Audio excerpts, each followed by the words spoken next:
Hello दोस्तों, तो कैसे हैं आप लोग? उम्मीद करते हैं अच्छे ही होंगे। तो चलिए आज का पहला क्वेश्चन देखते हैं। पहला क्वेश्चन है, पर्यावरण अध्ययन की प्रकृति को निम्नलिखित में से कौन सा कथन सर्वोत्तम प्रकार से प्रदर्शित करता है?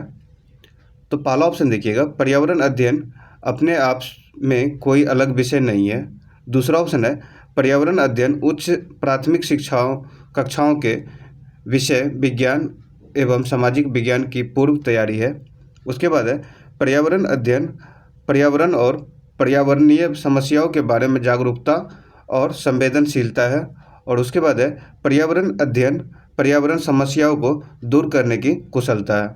तो इसका राइट आंसर कमेंट करके बताना है आपको कि पर्यावरण अध्ययन की प्रकृति को निम्नलिखित में से कौन सा कथन सर्वोत्तम प्रकार से प्रदर्शित करता है। तो इसका राइट आंसर हो जाएगा, पर्यावरण अध्ययन पर्यावरण और पर्यावरणीय समस्या के बारे में जागरूकता और संवेदनशीलता है। तो इसका राइट आंसर ऑप्शन 3 हो जाएगा। तो चलिए नेक्स्ट क्वेश्चन देखते हैं।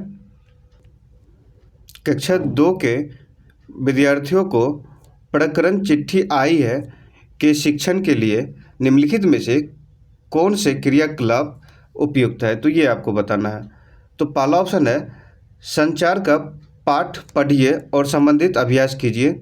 दूसरा ऑप्शन है, विद्यार्थियों को सूचना को जोड़कर उनको अपने शब्दों में लिखने के लिए कहिए। उसके बाद है, विद्यार्थियों को उनके दादा दादी को पत्र लिखने के लिए तैयार कीजिए। उसके बाद है, डाकिया के कार्य को अनुभव करने के लिए एक स्थानीय डाकघर जाने की योजना बनाइए। तो इसका राइट आंसर कमेंट करना आपको क्या होगा। कक्षा 2 के विद्यार्थियों को प्रकरण चिट्ठी आई है, तो चिट्ठी आई है कि शिक्षण के लिए निम्नलिखित में से कौन सा क्रियाकलाप उपयुक्त है? तो देखिए, ये तो होगा नहीं, संचार पढ़ने से कुछ फ़ायदा है नहीं। उसके बाद विद्यार्थियों को सूचना से जोड़कर उनके अपने शब्दों में लिखने के लिए कहिए, ये भी ठीक नहीं है। उसके बाद है, विद्यार्थियों को उनके दादा दादी को पत्र लिखने के लिए तैयार करिए, ये हो जाएगा, ये सही है। उसके बाद है, डाकिया के कार्य के अनुभव करने के लिए एक स्थानीय डाकघर जाने की योजना बनाइए, ये भी हो जाएगा। तो सी एंड डी इसका राइट आंसर हो जाएगा। ऑप्शन 4 में दिया हुआ था, ऑप्शन 4 इसका राइट आंसर हो जाएगा। ऑप्शन 4 इसका राइट आंसर हो जाएगा। चलिए नेक्स्ट क्वेश्चन देखते हैं। निम्नलिखित में से कौन से कथन बच्चों के पर्यावरण अध्ययन सीखने के संदर्भ में सत्य है, ये आपको बताना है। तो पहला ऑप्शन है, बच्चों अपने आसपास की दुनिया से सक्रिय रूप से जुड़े रहते हैं। दूसरा ऑप्शन है, अलग अलग पृष्ठभूमि से आए बच्चों के समान संदर्भित अनुभव होते हैं। उसके बाद है, विविधता सीखने सिखाने की प्रक्रिया को चुनौतीपूर्ण बनाती है। उसके बाद है, विविधता सीखने सिखाने की प्रक्रिया को महत्वपूर्ण साधन है। तो इसमें राइट आंसर कमेंट करना है आपको, राइट आंसर कौन सा होगा कि निम्नलिखित में से कौन से कथन बच्चों को पर्यावरण अध्ययन सीखने के संदर्भ में सत्य है? तो देखिएगा, पहला ऑप्शन, बच्चे अपने आसपास की दुनिया से सक्रिय रूप से जुड़े रहते हैं, तो ये तो सही हो जाएगा।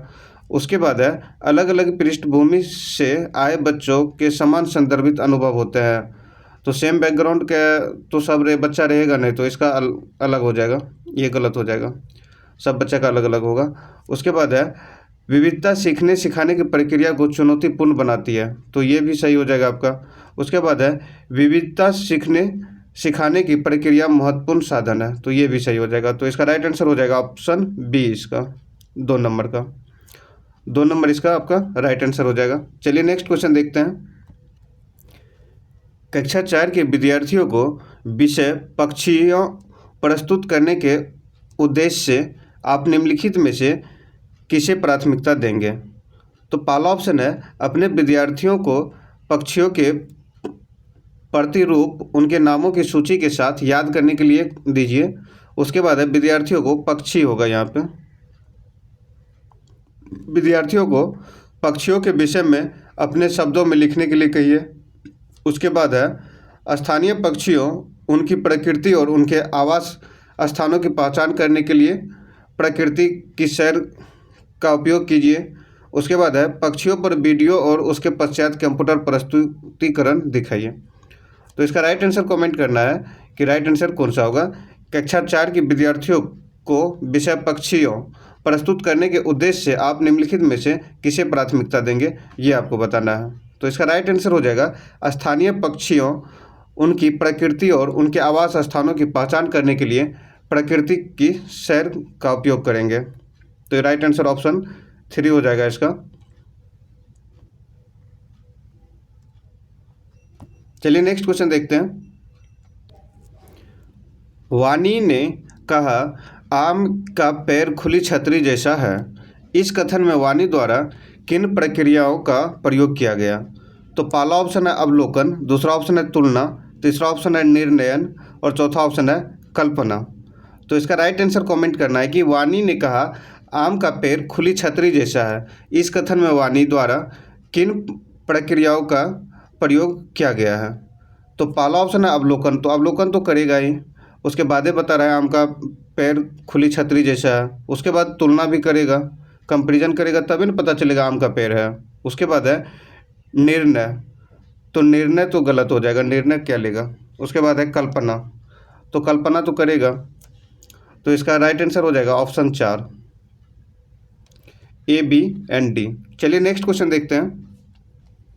कक्षा 2 में विषय स्तर शिक्षण करते हुए शिक्षार्थियों ने एक ऐसे उदाहरण को साझा किया जिसमें लोगों को सार्वजनिक संसाधन जैसे कुआं, तालाब इत्यादि से जल पीने के लिए मना किया गया था। आप ऐसी परिस्थिति से कैसे निपटेंगे, ये आपको बताना है। तो पहला ऑप्शन है विद्यार्थियों को विषय से हटने से रोकने और विषय पर ध्यान केंद्रित करने के लिए कहेंगे। दूसरा ऑप्शन है विद्यार्थियों को ऐसी घटनाओं को कक्षा में साझा करने से मना करेंगे। उसके बाद है उन्हें अनुभवों को साझा करने और समानताओं के मूल्य पर बल देने के लिए कहेंगे। और उसके बाद है उन्हें अनुभवों को साझा करने और जल संरक्षण पर निबंध लिखने के लिए कहेंगे। तो इसका राइट आंसर कमेंट करके बताना आपको। तो पहला ऑप्शन है विद्यार्थियों को विषय से हटने से रोकने और विषय पर ध्यान केंद्रित करने के लिए कहेंगे, ये तो सही हो जाएगा। उसके बाद है विद्यार्थियों को ऐसी घटनाओं को कक्षा में साझा करने से मना करेंगे, ये गलत हो जाएगा, साझा करेगा तभी न पता चलेगा। उसके बाद है उन्हें अनुभवों को साझा करने और समानता के मूल्यों पर बल देने के लिए कहेंगे, ये भी सही हो जाएगा।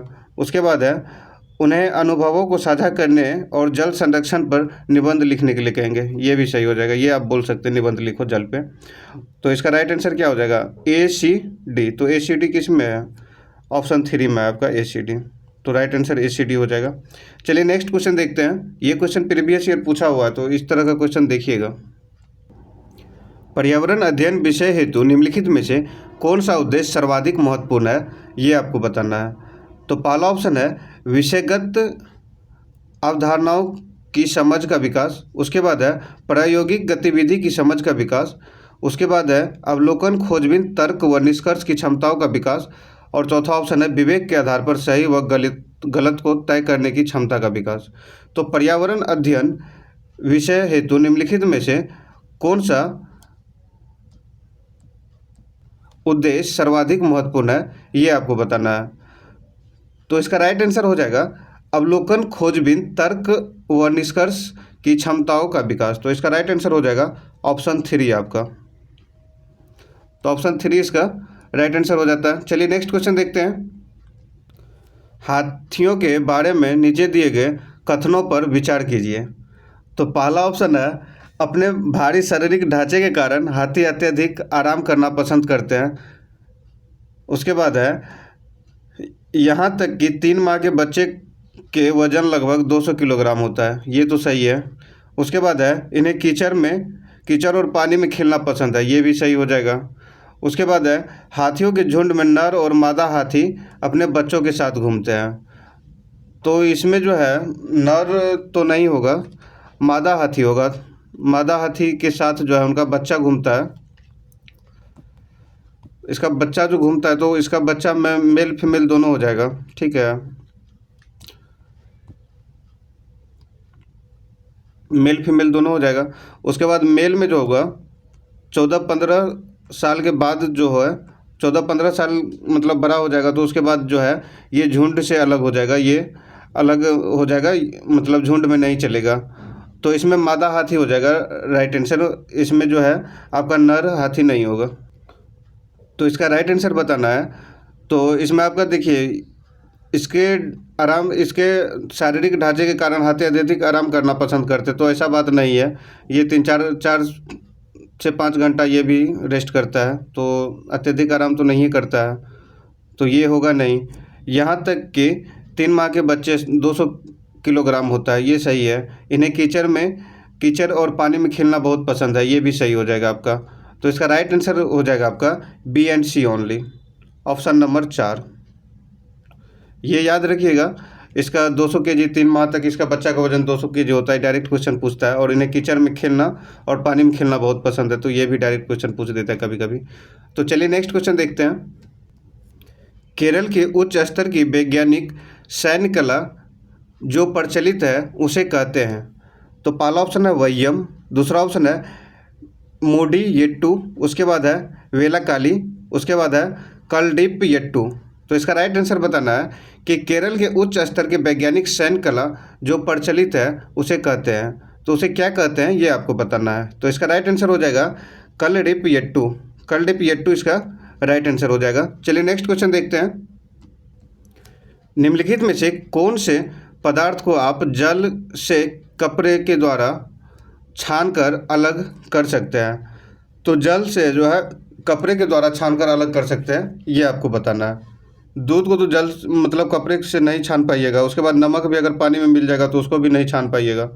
उसके बाद है नमक चीनी, तो नमक और चीनी भी अगर पानी में मिला दीजिएगा तो उसको कपड़ा से छानना मतलब नहीं छान पाइएगा, वो काहे कि मिल जाएगा उसमें। उसके बाद है हल्दी पाउडर तेल, तो हल्दी पाउडर तेल को भी हम नहीं छान पाएंगे। उसके बाद है चौक पाउडर और रेत, तो चौक पाउडर और रेत ही इसका राइट आंसर हो जाएगा। चौक को पाउडर और रेत को जो है आसानी से अगर पानी में हम मिला देंगे और वो कोई कपड़ा से मतलब अगर छानेंगे तो वो छना जाएगा। चौक भी छना जाएगा आपका, रेत भी छना जाएगा। तो इसका राइट आंसर ऑप्शन 4 हो जाएगा। चलिए नेक्स्ट क्वेश्चन देखते हैं। निम्नलिखित में से कौन सा एक ही प्रकार के खाने की सामग्री से बना है, ये आपको बताना है। तो पहला ऑप्शन है डोसा, पुलाव, खीर, उसके बाद है चपाती, दाल, सलाद, उसके बाद हलवा, बिरयानी, जेली, उसके बाद है अचार, इडली, हलवा। तो इसमें आपको राइट आंसर बताना है कि मतलब कौन सा होगा। जैसे आपका चपाती हो गया आटा का बनेगा, दाल तो दाल ही है, सलाद जो है आपका खीरा से बनेगा। उसके बाद है हलवा, बिरयानी, जेली, तो ये भी आपका नहीं होगा। उसके बाद है अचार, इडली, अचार तो आपका आम का बनेगा और अलग अलग चीज़ का बनता है। उसके बाद इडली, हलवा, तो ये भी आपका नहीं होगा। तो इसका राइट आंसर जो हो जाएगा आपका डोसा, पुलाव, खीर हो जाएगा। ये तीनों जो है आपका चावल से बनता है। तो एक ही प्रकार के खाने की सामग्री से बनेगा कौन? डोसा, पुलाव, खीर। तो राइट आंसर इसका हो जाएगा डोसा, पुलाव, खीर। चलिए नेक्स्ट क्वेश्चन देखते हैं। मुकुल हस्त मुद्रा जो सभी उंगलियों के सिरों को जोड़कर बनाती है दर्शाती है। तो पहला ऑप्शन है दृढ़ निश्चय, दूसरा ऑप्शन है कमल के फूल, तीसरा ऑप्शन है फूल तोड़ना, और चौथा ऑप्शन है दृढ़ता। तो मुकुल हस्त मुद्रा जो सभी उंगलियों के सिरों को जोड़कर बनाती है दर्शाती है, तो यह क्या दर्शाएगा? कमल का फूल दर्शाएगा। तो इसका राइट आंसर हो जाएगा कमल का फूल। तो इसका राइट आंसर कमल का फूल हो जाएगा। चलिए नेक्स्ट क्वेश्चन देखते हैं। एक व्यक्ति जिसमें रक्तहीनता या रक्त अल्पता इसी को बोला जाता है, रक्तहीनता की पहचान की गई है, उसको क्या खाने पीने की सलाह दी जाएगी? तो पहला ऑप्शन है चुकंदर का रस तथा पालक, उसके बाद है अनार का रस तथा दूध से बने पदार्थ, उसके बाद है नींबू पानी तथा जेली, उसके बाद है खीरा तथा टमाटर सूप। तो एक व्यक्ति है जिसमें रक्तहीनता या रक्त अल्पता इसी को बोला जाता है कि पहचान की गई है, तो उसको क्या खाने की सलाह दिया जाना चाहिए? तो रक्तहीनता किसके कारण होता है? लोहा के कारण होता है। लोहा के तो एफ ही। तो लोहा की कमी के कारण रक्तहीनता होता है। तो इसमें क्या हो जाएगा? रक्तहीनता तो इसमें लोहा किस में पाया जाएगा? आपका चुकंदर का रस और पालक में पाया जाएगा। तो यही आपका राइट आंसर हो जाएगा, चुकंदर का रस और तथा पालक। तो इसमें आपका लोहा पाया जाता है, जिसके कारण ये सलाद दिया जाना चाहिए उसको खाने पीने के लिए। चलिए नेक्स्ट क्वेश्चन देखते हैं। भोजन में पोषक तत्व बनाए रखने के लिए खाने से पहले हमें अवश्य क्या करना चाहिए? तो पहला ऑप्शन है आपका फलों और सब्जियों को काटने के बाद धोना चाहिए। उसके बाद है भोजन को देर तक पकाना चाहिए, तो इसमें तो न्यूट्रिएंट्स खत्म हो जाएगा। फलों और सब्जी को काटने के बाद धोइएगा तो उसमें विटामिन बी और सी जो है पानी के साथ निकल जाएगा। उसके बाद है चावल तथा अनाजों को ढेर सारा पानी में धोना चाहिए, इससे कोई फ़र्क पड़ेगा नहीं। उसके बाद है चावल तथा अनाजों को उसी पानी में पकाना चाहिए जिसमें उन्हें भिगोया गया है। तो ये आपका राइट आंसर हो जाएगा। चावल तथा अनाजों को उसी पानी में पकाना चाहिए जिसमें उन्हें भिगोया गया है। तो चलिए नेक्स्ट क्वेश्चन देखते हैं। किसी क्षेत्र में जल की कमी कही जाती है जब सभी घरों में रोजमर्रा के कार्यों के लिए पानी मिलता है। उसके बाद है उस क्षेत्र में पानी केवल नलों से आता है। उसके बाद है प्राप्त होने वाला पानी पीने व खाना पकाने के लिए असुरक्षित है। उसके बाद है प्राप्त पानी से लोग धोने व सफाई का काम कर सकते हैं। तो ये बताना है कि किसी क्षेत्र में जल की कमी कही जा सकती है, मतलब कब जल का कमी कहेंगे। तो पहला ऑप्शन में क्या है कि सभी घरों को रोज़मर्रा के कार्यों के लिए पानी मिलता है। तो ये तो गलत हो जाएगा, काहे कि रोज़ पानी मिल ही रहा है तो उसको कमी कैसे कहेंगे। उस क्षेत्र में पानी केवल नलों से आता है, तो वहाँ भी तो पानी उसको मिल ही रहा है, तो कमी तो नहीं होगा, ये भी कमी नहीं होगा, वहाँ उसको भी पानी पहुँच रहा है। उसके बाद है प्राप्त होने वाले पानी पीने व खाना पकाने के लिए असुरक्षित है। तो यही इसका राइट आंसर हो जाएगा। ठीक है, काहे कि प्राप्त होने वाला पानी जो है खाना पकाने के लिए असुरक्षित है, तो कमी वहीं पे होगा ना। उसके बाद है प्राप्त पानी से लोग धोने व सफाई का काम करते हैं, तो वहाँ भी तो मान के चलिए अवेलेबल है, तो ये भी आपका गलत हो जाएगा। तो पानी का कमी पूछ रहा है, तो इसलिए जहाँ पे मतलब खाना पकाने के लिए पानी असुरक्षित रहेगा तो वही हो जाएगा आपका राइट आंसर, काहे कि वहाँ पे पानी का कमी होगा, इसलिए वहाँ पे असुरक्षित पानी पहुँचाया जाता है पीने और खाना पकाने के लिए। चलिए नेक्स्ट क्वेश्चन देखते हैं। पक्षियों के पंखों के दोनों ओर का मुलायम भाग कहलाता है, तो क्या कहलाता है ये आपको बताना है। तो पहला ऑप्शन है बार्ब्स, दूसरा ऑप्शन है रेचिस, तीसरा ऑप्शन है किल और चौथा ऑप्शन है केलेमस। तो पक्षियों के पंखों के दोनों ओर मुलायम वाला भाग क्या कहलाता है ये आपको बताना है।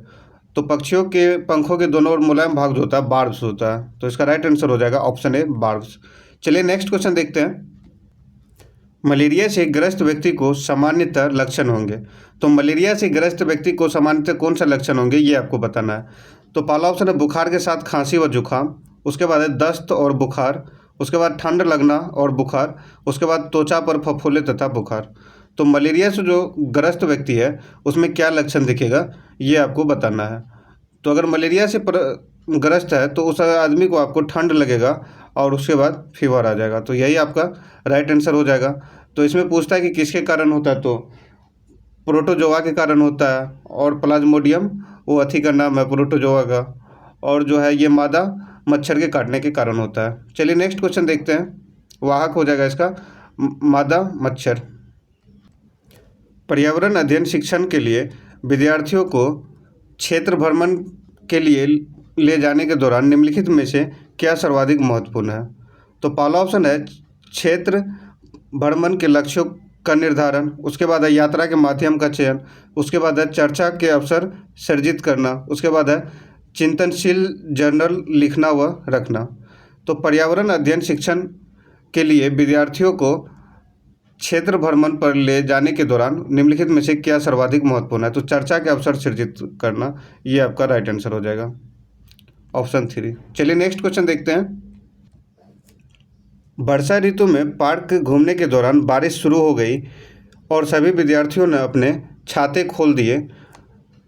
रिया ने पूछा यदि पौधे बारिश में गीले हो गए तो उन्हें सर्दी नहीं लगेगी, उसके अध्यापक को क्या करना चाहिए। तो पहला ऑप्शन है कि विद्यार्थियों से कहना चाहिए कि हमारी तरह पौधों को विषाणु से जुकाम लग सकता है, तो जुकाम पौधा में नहीं लगता है, तो ये गलत हो जाएगा। उसके बाद है विद्यार्थियों से कहना चाहिए कि पौधों में विषाणु से प्रभावित नहीं होते, तो विषाणु से प्रभावित नहीं होते, तो ये भी आपका गलत हो जाएगा कि पौधे भी विषाणु से प्रभावित होते हैं। उसके बाद है विद्यार्थियों से पूछना चाहिए कि वे पौधे को जुकाम लगने से कैसे बचा सकते हैं, तो ये सही हो जाएगा। उसके बाद है सभी विद्यार्थियों से पूछना चाहिए कि वे रिया के प्रश्न के बारे में क्या सोचते हैं, तो ये भी पूछना चाहिए। तो इसका राइट आंसर हो जाएगा आपका सी एंड डी। और ये आज का लास्ट क्वेश्चन था।